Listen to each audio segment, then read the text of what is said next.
ചങ്ങായിമാരെ, നമ്മൾ ഇസ്രായേലിലെ ബങ്കർ ചേച്ചിയുണ്ടല്ലോ ഒരു പുതിയ കഥയായിട്ട് വന്നിട്ടുണ്ട്. ആ കഥ കേട്ട് കഴിഞ്ഞാണ്ടല്ല നമ്മളെ കരളലിയിക്കും, നമ്മളെ കണ്ണു നിന്ന് കണ്ണുനീരുണ്ടല്ല ധാരാധാരിയായിട്ട് ഒഴുകും. അത്തരത്തിലുള്ള ഒരു കരളലിയിക്കുന്ന കഥയായിട്ടാണ് നമ്മളെ ബങ്കർ ചേച്ചി വന്നിട്ടുള്ളത്. ഈ കഥയുണ്ടല്ല ഇസ്രായേലിന്റെ നെതന്യാവിന്റെ ആണെന്ന് നിങ്ങൾ തെറ്റിദ്ധരിക്കാൻ പാടില്ല. ഈ കഥയുണ്ടല്ല നമ്മളെ കേരളത്തിലെ ഒരു ചാണക സംഖ്യയുടെ കഥയാണ്. അതായത് സംഖ്യയായതുകൊണ്ട് കേരളത്തിൽ എവിടെയും പ്രത്യേകിച്ചിട്ട് മുസ്ലിങ്ങളെ വീട്ടിൽ ജോലി കിട്ടാതെ പട്ടിണി കിടന്ന് മെഴുകി അവസാനം ഇസ്രായേലിലേക്ക് പോകേണ്ടി വന്ന ഒരു ചാണക സംഖ്യയുടെ കഥയാണ് നമ്മൾ ഈ ചേച്ചി പറയുന്നത്. എനിക്ക് ഈ കഥ കേട്ട് ഞാൻ സത്യം പറഞ്ഞ എന്താ തോന്നിയെന്നറിയാം. നമ്മളെ ജിത്തു ജോസഫ് ഉണ്ടല്ല, ഇവരെ മുന്നിൽ കഥ എഴുതുന്ന കാര്യത്തിൽ ഈ ചേച്ചിയുടെ മുന്നിലുണ്ടല്ല തോറ്റു തുന്നം പാടും. അതുകൊണ്ട് ജിത്തു ജോസഫെ ദൃശ്യം 4 എടുക്കുന്നുണ്ടെങ്കിൽ തിരക്കഥയുണ്ടല്ല ഈ ചേച്ചിനെ കൂടി ഈ ബങ്കർ ചേച്ചിനെ കൊണ്ട് എഴുതിച്ചോട്ടാ അടിപൊളിയായിരിക്കും. എന്തായാലും നമുക്കുണ്ടല്ല നമ്മളെ ബങ്കർ ചേച്ചി പറയുന്ന കരളലിപ്പിക്കുന്ന ആ സംഖ്യയുടെ കഥയൊന്ന് കേട്ടിട്ട് വന്നാലോ. നമസ്തേ, അഖിലയാണ് ജെറുസലേമിൽ നിന്നും.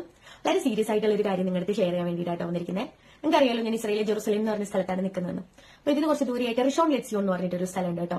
അപ്പൊ നമ്മുടെ വീഡിയോ ഒക്കെ കാണുന്ന സ്ഥിരം കാണുന്ന നമ്മളെ വളരെ ഇഷ്ടമൊക്കെയുള്ള കുറച്ച് ചേട്ടന്മാര് എനിക്ക് മെസ്സേജ് അയച്ചിട്ടുണ്ടായിരുന്നു. ഞങ്ങളൊന്ന് വന്ന് കണ്ടോട്ടെ, വീഡിയോ ഒക്കെ കാണുന്നതാണ്, ഇഷ്ടമാണ്, ഒന്ന് പരിചയപ്പെടണമെന്ന് ആഗ്രഹം ഉണ്ടെന്നൊക്കെ പറഞ്ഞു. ഞാൻ പറഞ്ഞു അതിനെന്താ ചേട്ടാ സന്തോഷമുള്ളൂ വന്നോളൂ എന്ന് പറഞ്ഞു. അങ്ങനെ ഒരു 9 ചേട്ടന്മാര് നല്ല ലീവ് എടുത്തിട്ട് എന്നെ കാണാൻ വേണ്ടിയിട്ട് വന്നിട്ടുണ്ടായിരുന്നു. അത്ര ദൂരത്തു നിന്നാണ് കേട്ടോ വന്നത്. അപ്പൊ ഞാൻ അവരെ മീറ്റ് ചെയ്യാനായിട്ട് പോയി. വളരെ സന്തോഷം. നമ്മൾ കുറെ നേരം സംസാരിക്കുകയൊക്കെ ചെയ്തു. ജോലിയുടെ കാര്യമൊക്കെ സംസാരിച്ചു. വന്നിട്ട് വെറും 3-4 മാസം ഒറ്റ ആയിട്ടുള്ളൂ അവര്. അപ്പൊ സംസാരിച്ചതിലധികം പൊളിറ്റിക്സ് തന്നെയാണ് കേട്ടോ, തീർച്ചയായിട്ടും. അപ്പൊ പൊളിറ്റിക്സ് ഒക്കെ ഇങ്ങനെ പറഞ്ഞ കൂട്ടത്തില് തൃശ്ശൂർ ചാവക്കാടുള്ള ഒരു ചേട്ടനുണ്ട്. ആ ചേട്ടൻ കണ്ടിട്ട് ഇങ്ങനെ സീരിയസ് ആയിട്ട് ഇങ്ങനെ പറയാൻ ഇവിടെ വന്നിട്ട് 3-4 മാസമായില്ലോ, വരാനുണ്ടായ സാഹചര്യത്തെ പറ്റിയിട്ട് ഇങ്ങനെ പറഞ്ഞ കൂട്ടത്തില് എനിക്ക് ഭയങ്കര ഭീതികരമായ ഒരു കാര്യം ഉണ്ടായി കേട്ടോ. അതായത് ചേട്ടൻ നാട്ടില് ടൈലിന്റെ പണിക്ക് പോയിക്കൊണ്ടിരുന്ന ചേട്ടനാണ്. അപ്പൊ ചേട്ടൻ വളരെ ചെറുപ്പം തൊട്ട് RSSന്റെ ശാഖയിലൊക്കെ പോകുന്നതാണ്, ബാലശാഖയിലൊക്കെ പോകുന്നതാണ്, RSSന്റെ മുഖ്യ ശാഖയായിരുന്നു. അങ്ങനെ ചേട്ടൻ കല്യാണം കഴിച്ചു, 2 മക്കളുണ്ട്, വലിയ 2 മക്കളൊക്കെയാണ്. അപ്പോ ചേട്ടൻ ഈ ടൈലിന്റെ പണിക്കും ഒക്കെ പൊയ്ക്കൊണ്ടിരിക്കുന്ന സമയത്ത് ചേട്ടൻ പണ്ട് തൊട്ടേ രാഖി കയ്യിൽ കിട്ടും. അതുപോലെ തന്നെ കുറി വിട്ട് രാഖിയൊക്കെ കയ്യിലൊക്കെ കെട്ടിക്കൊണ്ടാ പോകുന്നത്. ഒരു മാറ്റം പറയണം. ഇത്ര വർഷമായിട്ടും അതിലൊരു മാറ്റവും ഇല്ല. നല്ല രീതിയിൽ ജോലി ചെയ്തു, കുടുംബമൊക്കെ പോറ്റുന്നു, നല്ല രീതിയിൽ പൊയ്ക്കൊണ്ടിരിക്കുന്നതാണ്. ഈ അടുത്ത ഒരു 3-4 വർഷമായിട്ട് കയ്യിൽ രാഖി കെട്ടിയതിന്റെ പേരിലും നെറ്റിയിൽ കുറിയിടുന്നതിന്റെ പേരിലും ചേട്ടന് ജോലി ആരും കൊടുക്കുന്നില്ലാണ്. ഞാൻ ചോദിച്ചു അതിനിപ്പോ എന്താ കുഴപ്പം? കയ്യിൽ രാഖി കെട്ടിയാലോ നെറ്റിയിൽ കുറിയിട്ടാലോ ഇപ്പൊ ജോലിക്ക് എന്താ പ്രശ്നം വരുന്നത്? അതായത് പേഴ്സണലി തന്നെ ഞാൻ പറയാം, മുസ്ലിം മതവിഭാഗത്തിലുള്ള ആൾക്കാരുടെ വീട്ടിൽ ചെല്ലുമ്പോൾ അവർ പറയാണ് രാഖി കെട്ടിയ ആളും കയ്യിൽ ചരടുള്ളവരെയും കുറിയിട്ടവരെയും ഒന്നും ഞങ്ങളുടെ വീട്ടിൽ പണിക്കെടുക്കുകയാണ്. എന്ത് കരളലിപ്പിക്കുന്ന കഥയാണ് എന്റെ ബങ്കർ ചേച്ചി നിങ്ങൾ പറയുന്നത്. നിങ്ങൾ ഇങ്ങനെ സങ്കടപ്പെടുന്ന കഥയായിട്ട് ഇനി ഒരിക്കലും വരാൻ പാടില്ല കേട്ടോ. എന്റെ ചേച്ചി, നിങ്ങളെ ചാണകങ്ങളുടെ രാഖി കെട്ടിയവർക്ക് ചിലപ്പോൾ ആരെങ്കിലും പണി കൊടുത്തിട്ടുണ്ടാവില്ല. പക്ഷെ അതിന്റെ കൂടെ ഉണ്ടല്ല കുറി തൊട്ടവർക്ക് മുസ്ലിങ്ങൾ പണി കൊടുത്തില്ല, കുറി തൊട്ടവർക്ക് മുസ്ലിങ്ങൾ പണി കൊടുത്തില്ല എന്ന് പറഞ്ഞ ഡയലോഗ് ഉണ്ടല്ല.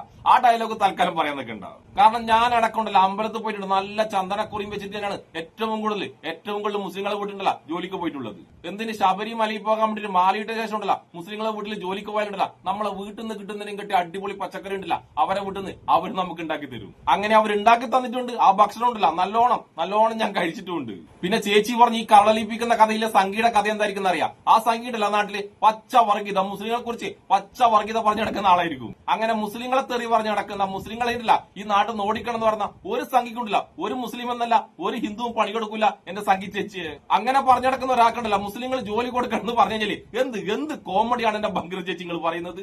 അതുകൊണ്ട് ബങ്കർ ചേച്ചി ഉണ്ടല്ലോ ഈ കഥ പറയുന്നതിന് മുമ്പിലെ ആ കഥ പറഞ്ഞ ആ ചേട്ടനല്ല ആ സംഗീ ചേട്ടനെ കുറിച്ച് നല്ലോണം നാട്ടിലൊന്ന് അന്വേഷിച്ചു നോക്ക്. പിന്നെ ബങ്കർ ചേച്ചിക്ക് ഒരു കാര്യം കൂടി ഞാൻ പറഞ്ഞിട്ടെ, നമ്മളെ നാട്ടിലെ മുസ്ലിങ്ങളുണ്ടല്ല ആ വീട്ടിൽ ജോലിക്ക് വരുന്നത് ഹിന്ദുവാണെന്നോ ക്രിസ്ത്യാനിയാണെന്നോ സംഘിയാണെന്നോ എന്നൊന്നും നോക്കാറില്ല. ജോലിക്ക് വരിക, ജോലി ചെയ്യുക, പോകുക, അത് മാത്രമേ നമ്മളെ നാട്ടിലെ മുസ്ലിങ്ങളുണ്ടല്ല അവർ നോക്കാറുള്ളൂ. പിന്നെ ചേച്ചി പറഞ്ഞ കഥയുണ്ടല്ല നേരെ ഉൾട്ടേക്കിട്ട് സംഘികളെ കാര്യമെന്ന് പറഞ്ഞിട്ടുണ്ടല്ല അത് കറക്റ്റ് ആണ്. കാരണം ഞാൻ ഒരുപാട് സംഖ്യകളെ കണ്ടിട്ടുണ്ട്. ആ സംഖ്യയിലുണ്ടല്ല മുസ്ലിങ്ങളെ കടയുണ്ടല്ല ആ കടയിൽ നിന്നൊന്നും സാധനം വാങ്ങൂല. അത് മാത്രമല്ല വീട്ടിലേക്ക് ജോലിക്കുണ്ടല്ല ബംഗാളികളെ വിളിച്ചാൽ തന്നെ ആ ബംഗാളി ഉണ്ടല്ല ഹിന്ദു ആണോ നോക്കിയിട്ട് ഹിന്ദുവിനെ മാത്രമേ വിളിക്കൂ. അങ്ങനെയുള്ള ഒരുപാട് ചാണക സംഖ്യകളെ ഞാൻ കണ്ടിട്ടുണ്ട്. പക്ഷെ അങ്ങനെയുള്ള ഒരൊറ്റ മുസ്ലിമിനുണ്ടല്ല മുസ്ലിമിനെ ഞാൻ കണ്ടിട്ടില്ല. അതുകൊണ്ട് ബങ്കർ ചേച്ചി പറഞ്ഞ ഈ കഥയുണ്ടല്ല നേരെ സംഖ്യകളെ കുറിച്ചായിരുന്നു കണ്ടില്ല, വളരെ കറക്റ്റ് ആയിരുന്നു. നമുക്കിനി ബങ്കർ ചേച്ചിയുടെ കഥയിലെ ശരിക്കും കണ്ണുനീരളിക്കുന്ന കരളലിപ്പിക്കുന്ന ഒരു ഭാഗമുണ്ട്. ആ ഭാഗം ഒന്ന് കേട്ടിട്ട് വന്നാലോ.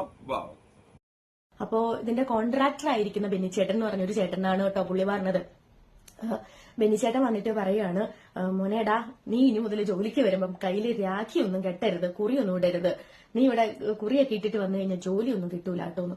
ചേട്ടൻ പറഞ്ഞെന്ന് ഇത്ര വർഷമായിട്ട് ഇങ്ങനെയല്ലേ ചേട്ടാ, ഞാൻ ബാലശാഖയിൽ തൊട്ട് പോയിട്ട് വന്നതാണ്, ഞാൻ കയ്യിലൊരു രാഖി കെട്ടിയതുകൊണ്ടോ എന്റെ നെറ്റിയിലൊരു കുറി ഇട്ടതുകൊണ്ടോ വീടിന്റെ പണിയിൽ എന്തെങ്കിലും മോശം സംഭവിക്കാനുണ്ടോ എന്ന് ചോദിച്ചാൽ പറയാം കുറെ പേര് ഇങ്ങനെ പറയലുണ്ട്, ഇങ്ങനെയുള്ളവര് ജോലിക്ക് വേണ്ട, ഞങ്ങളുടെ മതത്തിൽപ്പെട്ടവരെ മാത്രം ഞങ്ങൾ ഇവിടെ ജോലിക്ക് നിർത്തുന്നുള്ളൂ എന്ന് പറഞ്ഞു. എന്റെ അഖില ചേച്ചി കള്ളക്കഥയാണ് പറയുന്നെങ്കിലുണ്ടല്ല വിശ്വസിക്കാൻ പറ്റുന്ന രീതിയിലുള്ള കള്ളങ്ങളുണ്ടല്ല അതേ പറയാൻ പാടില്ല. ഒരു മുസ്ലിമും അവന്റെ വീട്ടിൽ തന്നെ മുസ്ലിങ്ങളെ ജോലി ചെയ്യേണ്ടെന്ന് പറയില്ലാന്ന് എനിക്കും അറിയാം, അതിലേറെയില്ല ചേച്ചിക്കും കൃത്യമായിട്ട് അതറിയാം. കാരണം നമ്മുടെ നാട്ടിലെ ഹിന്ദുക്കളുണ്ടല്ലോ ഏറ്റവും കൂടുതൽ ജോലി ചെയ്യുന്നത് മുസ്ലിങ്ങളെ വീട്ടിലും മുസ്ലിങ്ങളെ കടയിലും തന്നെയാണെന്ന് എല്ലാവർക്കും അറിയാം. അതായത് നമ്മുടെ നാട്ടിലെ ഹിന്ദുക്കൾക്ക് ഉണ്ടല്ലോ ഏറ്റവും കൂടുതൽ ജോലി കൊടുക്കുന്നത് മുസ്ലിങ്ങൾ തന്നെയാണ്. അങ്ങനെയുള്ള മുസ്ലിങ്ങളെ കുറിച്ച് പച്ചക്കള്ളം പറയുമ്പോഴല്ല വിശ്വസിക്കാൻ പറ്റുന്ന രീതിയിലെങ്കിലും പറയാൻ എന്റെ ബങ്കർ ചേച്ചിയെ. അതുകൊണ്ട് ചേച്ചി ഇടക്കിടക്കുണ്ടല്ല കുറിതൊട്ടവർക്ക് മുസ്ലിങ്ങൾ ജോലി എടുക്കുന്നില്ല, കുറിതൊട്ടവർക്ക് മുസ്ലിങ്ങൾ ജോലി എടുക്കുന്നില്ല ആ ഗാനമുണ്ടല്ല, ആ ഗാനം തൽക്കാലം പാടാൻ നിൽക്കല്ല. രാഖി കെട്ടിയ നാട്ടില് പച്ച വർഗീയത പറയുന്ന മുസ്ലിം വിരുദ്ധത പറയുന്ന ഒരു ചാണക സംഖ്യ ഉണ്ടല്ല, ആ ചാണക സംഖ്യ ഉണ്ടല്ല മുസ്ലിങ്ങൾ ജോലി കൊടുത്തില്ല എന്ന് കൃത്യമായിട്ട് പറ. പിന്നെ ചേച്ചി തന്നെ പറഞ്ഞില്ല, ആ ചേട്ടനുണ്ടല്ല കുറെ കാലം മുന്നേ വരെ രാഖി കെട്ടി നടക്കുമ്പോൾ തന്നെ മുസ്ലിങ്ങളെ വീട്ടിലൊക്കെ കൃത്യമായിട്ട് ജോലി കൊടുത്തിരുന്നു എന്ന്. അങ്ങനെയുള്ള സംഖ്യ ചേട്ടനുണ്ടല്ല ഈ അടുത്ത കാലത്തായിട്ട് മുസ്ലിങ്ങൾ ജോലി കൊടുത്തില്ലെങ്കിൽ അതെന്തുകൊണ്ടാണെന്ന് ചേച്ചിക്കൊന്ന് അന്വേഷിച്ച് നോക്കിക്കൂടെ. അങ്ങനെ ഇപ്പൊ ആ സംഖ്യ ചേട്ടനുണ്ടല്ല മുസ്ലിങ്ങൾ ജോലി കൊടുക്കുന്നെങ്കിൽ അത് ആ ചേട്ടന്റെ വായിലിരിപ്പും കയ്യിലിരിപ്പുണ്ടല്ല ഇത് രണ്ടും ശരിയാവാത്തത് കൊണ്ടായിരിക്കുന്നു. ഒന്ന് ചിന്തിച്ചാ പോരെ എന്റെ ബങ്കർ ചേച്ചിയെ. നമുക്കിനി ബങ്കർ ചേച്ചിയുടെ കഥയിലെ ഏറ്റവും ഹൃദയസ്പർശിയായ കുറച്ച് ഭാഗങ്ങളുണ്ട്, ആ ഭാഗങ്ങൾ കൂടി ഒന്ന് കേട്ടിട്ട് വന്നാലോ. വളരെ ഷോക്കിംഗ് ആയിരുന്നു. അങ്ങനെ ചേട്ടനും മറ്റേ സാധനം കയറി. അപ്പൊ ചേട്ടൻ പറഞ്ഞില്ല അങ്ങനെയാണെങ്കിൽ ഇനി ജോലി വേണ്ട എന്ന് പറഞ്ഞിട്ട് ചേട്ടൻ വീട്ടിൽ പോയി. അപ്പൊ വൈഫ് പോയി ചോദിച്ചു എന്താ ജോലിയില്ല? ഇല്ല, ഞാൻ രാഖി കെട്ടിയതുകൊണ്ടും നെറ്റിയിൽ എന്റെ കുറികളുകൊണ്ട് എനിക്കൊരു ജോലി ആയിരുന്നില്ല, വേണ്ട എന്നൊക്കെ പറഞ്ഞിരുന്നു. അപ്പം ഈ ഹിന്ദുക്കളുടെ വീട്ടിൽ മാത്രം തെരഞ്ഞു പിടിച്ചിട്ട് ജോലിക്കൊന്നും പോകാനൊന്നും പറ്റുമൊന്നുമില്ല. നാട്ടില് ജോലിയാണ്, നമുക്ക് പൊളിറ്റിക്സ് വേറെ മതം വേറെ ഇതൊക്കെ ആണെങ്കിലും നമ്മളെല്ലാവരും സാമൂഹ്യ ജീവികളാണ്, പരസ്പരം സ്നേഹത്തോടെയും സന്തോഷത്തോടെയും ഒക്കെ കഴിയണം. കാരണം നമ്മളൊരു അപകടത്തിൽ പെട്ട് കഴിഞ്ഞാൽ ഓടിക്കൂടുന്ന ജനങ്ങളിൽ ഏത് മതവിഭാഗമാണ് നമ്മളെ രക്ഷിക്കുന്നത്? നിങ്ങൾ എന്നെ രക്ഷിക്കേണ്ട എന്നൊന്നും നമ്മൾ പറയില്ലല്ലോ അല്ലെ? എല്ലാവരോടും നമുക്ക് സ്നേഹമാണ്, എല്ലാ മതവിഭാഗങ്ങളെയും നമ്മൾ ചേർത്ത് നിർത്തുന്നവരൊക്കെയാണ്. പക്ഷെ ഇങ്ങനെ ഒരു ചിന്താഗതി വന്നതുകൊണ്ട് ഒരുപാട് മാറ്റമുണ്ടായി. ഇപ്പൊ ഈ ചേട്ടൻ ചെയ്തെന്താ കുറെ നാൾ ആദർശമൊക്കെ പൊക്കി പിടിച്ചുകൊണ്ടിരുന്നു. കുറച്ച് കഴിഞ്ഞപ്പോഴത്തേന് വീട്ടിൽ കഞ്ഞി വെക്കണമല്ലോ, അടുപ്പ് പുകയണമല്ലോ, മക്കളെ പട്ടിണിക്കിടാൻ പറ്റില്ലല്ലോ. ചേട്ടൻ എന്താ മനസ്സുകൊണ്ടുകൂടി ഈ ചരട് അങ്ങോട്ട് കട്ട് ചെയ്തു, എന്നിട്ട് കുറിയൊന്നും ഇടാണ്ട് ജോലിക്ക് പോയിരുന്നു. അപ്പൊ ഞാൻ ചോദിച്ചു അങ്ങനെയുള്ള ഒരു അവസ്ഥ നമ്മുടെ നാട്ടിൽ വന്നോ ചേട്ടാന്ന് വെച്ചപ്പോൾ പറഞ്ഞു എത്ര വർഷമായി മോൾ ഇസ്രയേലിൽ? അപ്പൊ ഞാൻ പറഞ്ഞിട്ട് 6 വർഷം. നാട്ടിലെ ഒരുപാട് മാറ്റം സംഭവിച്ചിട്ടുണ്ട്, നാട്ടിൽ വരുമ്പോൾ അറിയാൻ പറ്റും. തീവ്ര മത ചിന്താഗതികൾ എല്ലാവരുടെ ഉള്ളിൽ വളർന്നുകൊണ്ടിരിക്കുകയാണ്. ഇപ്പം കുറിയിട്ടവനും കയ്യിൽ ചരടിട്ടവനും കാവ്യമുണ്ട് ധരിക്കുന്നവനും ഒന്നും നാട്ടിൽ വേറെ മതവിഭാഗക്കാര് ജോലിയൊന്നും കൊടുക്കുന്നില്ല കേട്ടോ. ആ ബെസ്റ്റ്. കയ്യിൽ ചരടും കെട്ടി കാവിലും കിടക്കുന്ന ഞാനുണ്ടല്ല, ഞാൻ കമ്പിപ്പാര എടുത്തിട്ട് കക്കാനാണല്ലോ പോകുന്നത് എന്റെ സംഗീത ചേച്ചിയെ. എന്റെ സംഗീത ചേച്ചിയെ കയ്യിൽ ചരടും കെട്ടി കുറിയും തൊട്ട് കാവിലും കിടക്കുന്ന ഞാനടക്കുന്ന ഒരുപാട് ഹിന്ദുക്കളുണ്ടല്ല ഇപ്പോഴും മുസ്ലിങ്ങളെ വീട്ടിൽ തന്നെയാണ് ജോലി ചെയ്യുന്നത്. അത് മാത്രമല്ല എന്റെ സംഗീത ചേച്ചിയെ നമ്മുടെ നാട്ടിലുണ്ടല്ലോ അമ്പലത്തിൽ ഉത്സവം വെച്ചിട്ട് അന്നത്തെ ദിവസം ഉണ്ടല്ല മുസ്ലിമിന്റെ വീട്ടിൽ ജോലിക്ക് വന്ന ഹിന്ദുവിനോട് അവിടുത്തെ മുസ്ലിം എന്താ പറയാന്നറിയാം? അമ്പലത്തിൽ ഉത്സവം വെച്ചിട്ടാണോടാ നാറി നീ എന്റെ വീട്ടിൽ ജോലിക്ക് വന്നത്, പോടാ ലീവ് എടുത്തിൽ അമ്പലത്തിൽ പോടാന്നാണ് ആ മുസ്ലിം പറയാറുള്ളത്. അങ്ങനെയുള്ള മുസ്ലിങ്ങളെ കുറിച്ചാണ് എന്റെ ചാണക ചേച്ചി നട്ടാ മുളക്കാത്ത ഇതുപോലത്തെ പച്ചക്കള്ളം നിങ്ങൾ പറയുന്നത്. പിന്നെ അവൻ പറഞ്ഞ കഥയിലുണ്ടല്ലോ ഒരു കാര്യം സത്യമാണ്, നമ്മുടെ നാട്ടിലുണ്ടല്ലോ മതം നോക്കിയിട്ട് ആൾക്കാർ തമ്മിൽ തല്ലിക്കാൻ വേണ്ടി ഒരുപാട് ആൾക്കാർ ശ്രമിക്കുന്നുണ്ട്. അങ്ങനെയുള്ള ആൾക്കാർ വേറെ ആരും എന്റെ ബങ്കർ ചേച്ചിയില്ലേ നിങ്ങളെപ്പോലത്തെ ആൾക്കാരാണ് മതത്തിന്റെ പേരിൽ ആൾക്കാർ തമ്മിൽ തല്ലിക്കാൻ നോക്കുന്നത്. നീ തന്നെ നിന്റെ ജീവിതത്തിൽ ഇതുവരെ ഉണ്ടല്ലോ ഏതെങ്കിലും ഒരു മുസ്ലിമിനെ കുറിച്ച് നല്ലൊരു വാക്ക് പറഞ്ഞിട്ടുണ്ടോ?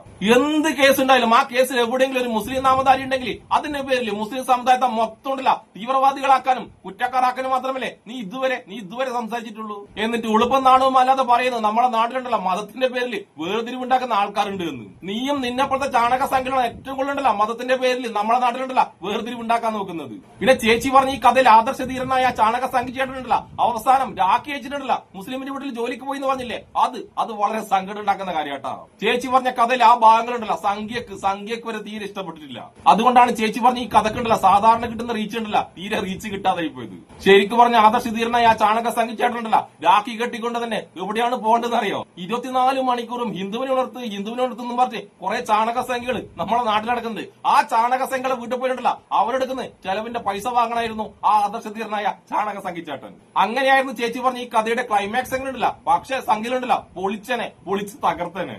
അതുകൊണ്ട് ബങ്കർ ചേച്ചി മനസ്സിലാക്കേണ്ട ഒരു കാര്യമുണ്ട്, രാഖി കെട്ടിയതുകൊണ്ടോ കുറി തൊട്ടതുകൊണ്ടോ കാവിലും കൊടുത്തതുകൊണ്ടോ ആരും ജോലി നിഷേധിക്കൂല. പക്ഷെ രാവിലെ മുതൽ രാത്രി കിടന്നുറങ്ങുന്നവരെയുണ്ടല്ല മുസ്ലിങ്ങളെ കുറ്റം പറഞ്ഞ് മുസ്ലിങ്ങൾ ഈ നാട്ടിൽ നോടിക്കാൻ പറഞ്ഞ ഒരുത്തനും മുസ്ലിം എന്നല്ല ഒരു ഹിന്ദു ഉണ്ടല്ല ജോലി കൊടുക്കൂല, ജോലി കെടുക്കൂല.